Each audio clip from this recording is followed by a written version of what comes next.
Law and grace. This is one of the biggest misconceptions in today's church.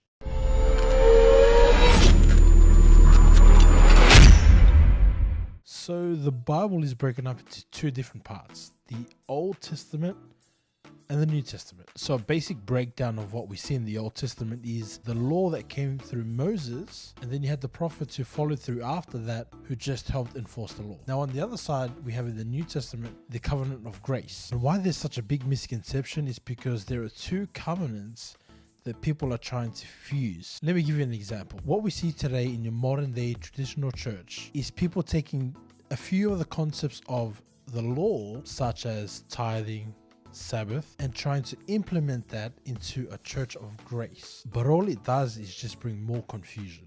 Let me just give you a few scriptures that the Bible actually talks about, telling us that we are no longer under the law but under grace. You see things written in the Bible such as, for the law came through Moses, but grace and truth came through Jesus Christ. And this is where salvation lies. Titus chapter 2 verse 11 and 12.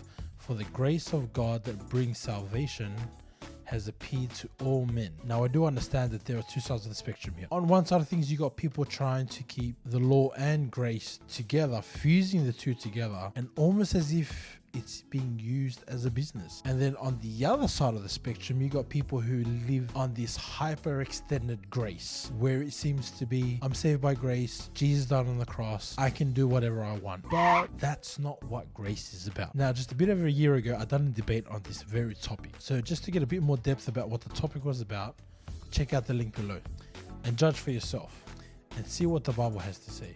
Be blessed.